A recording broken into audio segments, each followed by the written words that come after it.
We're back now to double down on the conversation where we're focusing first and foremost on developments in Kano. The latest is that Governor Abba Kabir has reshuffled his government and has asked the Secretary to the State Government as well as the Chief of Staff and also 5 other commissioners. Some of the reporting is saying 4 commissioners, but in other platforms we are reading that 5 commissioners have also been asked to take about from the government.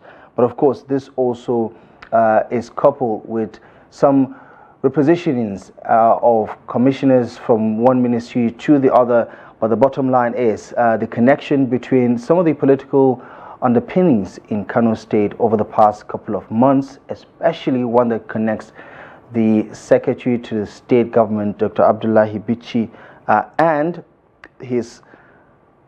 the recent development where he has been asked to leave the Abba Kabir government on the grounds of health-related matters. We've been trying to establish the connections between the politics of the situation and this particular development with our bureau chief in Kano, Ahmed Datti, who is joining us via phone. We're going to have to come again because I believe our viewers didn't catch on some of the explanations you were making earlier about what might be the reason for these departures that we're seeing in Kano. So just recap your thoughts on what the situation is and how the people in Kano are reacting to this political development. Yeah, like I said earlier, the SSG Alhaji Bakobichi was actually suspended by the party, the NNPP, over allegation of sponsoring a group, Abba. That's a group that is calling for the governor to exert independence from his political benefactor, Senator Rabi Konkoso. The state, according to the statement, the SSG was dropped on his ground. Yes, SSG has not been seen in public functions for a while, but last Friday he was all over the radio defending Emir Sanusi's decision to accompany his newly appointed district head to Bichi, which armed security personnel actually blocked the Emir from going to Bichi.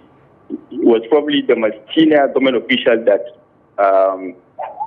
voiced opposition to the decision of the police authorities to stop the Emir from going there. And so it's surprising that today he has been dropped from the cabinet. But again, it's not surprising. Right. What can you tell us about the Chief of Staff? And we understand from the statement that that office is no longer going to be available. The Abba administration is no longer going to replace the outgoing Chief of Staff with another one. And then the 5 commissioners. What can you tell us about these personalities and what might have led to their firing from the administration? Yeah, it is really surprising that the Chief of Staff, Wadasa Gagi, has also been dropped. But some people are thinking that probably Wadasa Gagi will be possibly, maybe he may be appointed to place Bapa Bichi as the SSG. Maybe that's one scenario. He will probably also take over the party, the ruling party NNPP, because at the time he was PDP chairman in Kano State.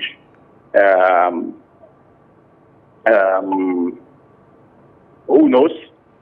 Depending on what the governor decides, he may be appointed the SSG. He may not even return to the cabinet. It's a decision that the governor probably has to make.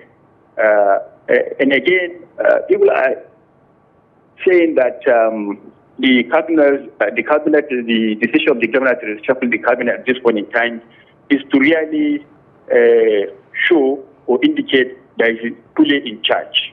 There has been call for him to drop, for example, the Commissioner for Information,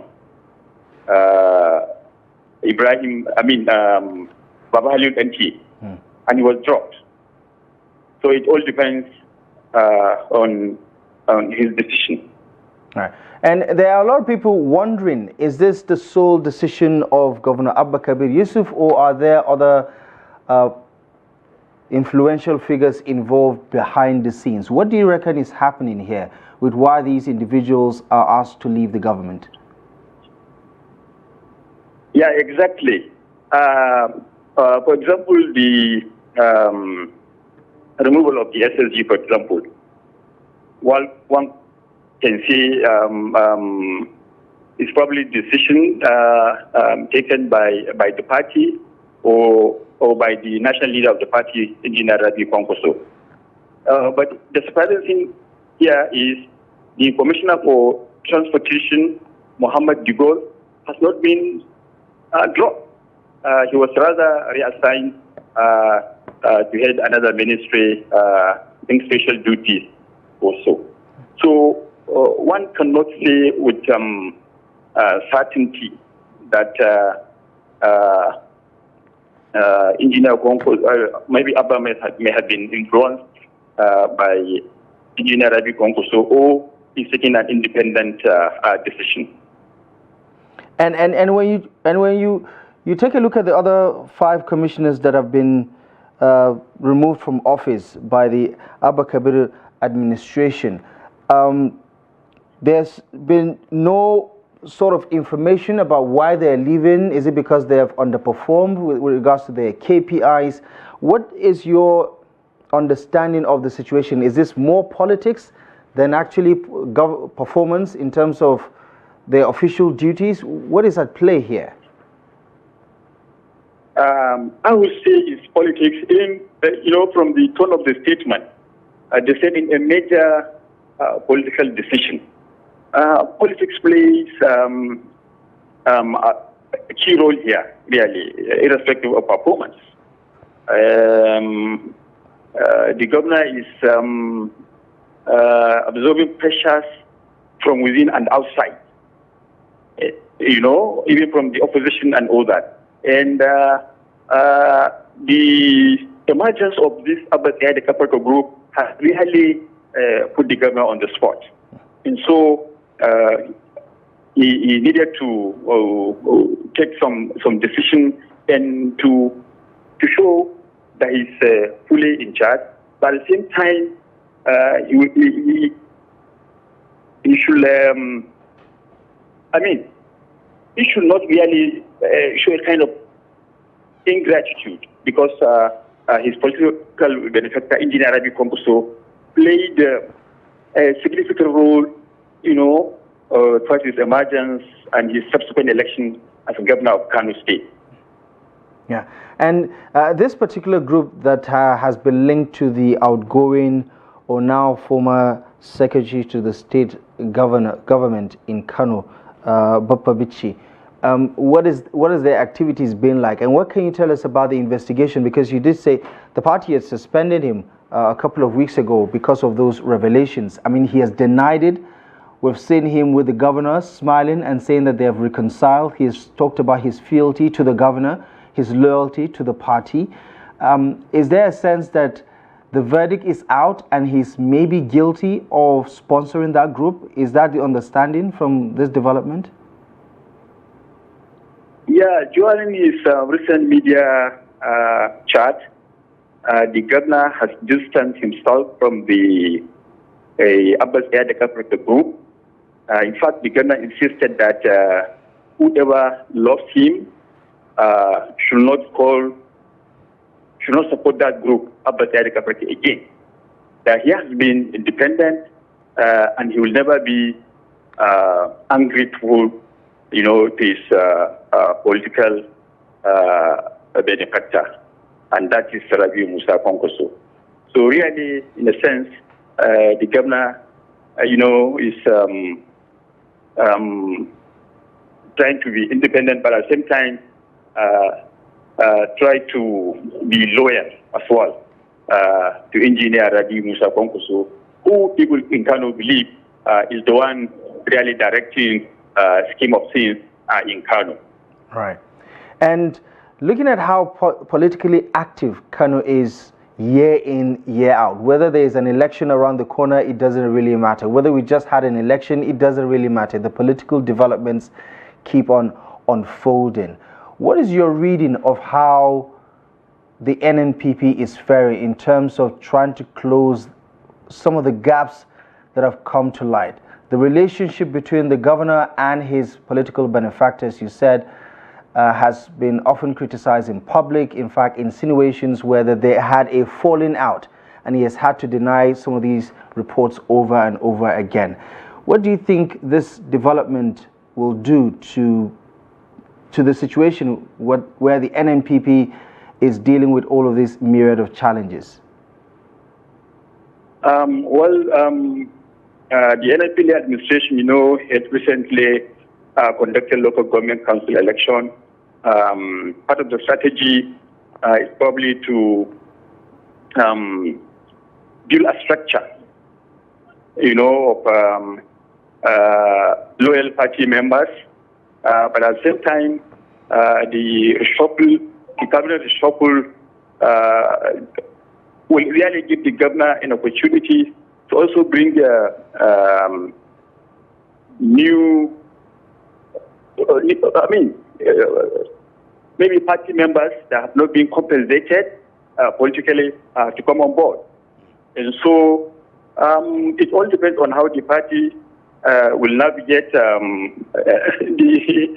the political, very charged political atmosphere in Kano. I don't know really. It's difficult, really. It's very difficult. I can't really predict the situation. Right. And what is, I'm sure this is the talk of the town in Kano. What are people saying regarding some of these developments? Has it been met with positive feedback? What has been the reaction like, at least from what you've been hearing so far?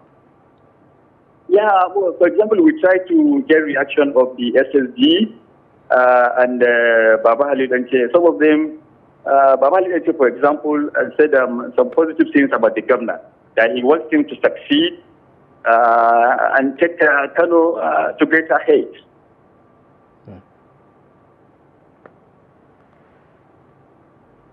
Right.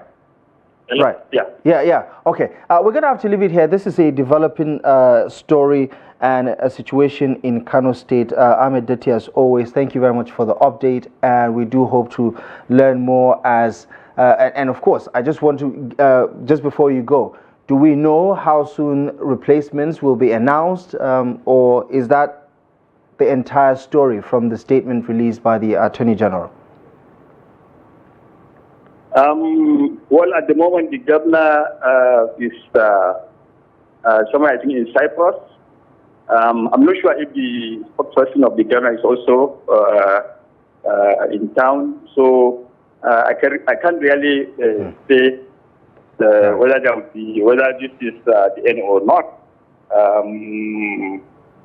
So we just wait and see. Right. It is quite a waiting game, but something tells me that we're not going to wait long enough before something happens. Ahmed Datti, as always, thank you very much for joining us on Daily Politics, and we do appreciate the update. Ahmed Datti there, Media Trust Group's Bureau Chief in Kano, giving us an update on developments in the state. In case you missed it, the state government has let go of the secretary to the state government, the chief of staff to the governor, and 5 other commissioners, and some other commissioners have been reshuffled from one ministry or the other, and that is the decision of the Abba Kabir Yusuf administration in Kano. And also, as a caveat, is that the chief of staff will not be replaced by another. The administration does not look forward to having, or does not intend to have, another chief of staff going forward. We'll bring you more details as they unfold in Kano.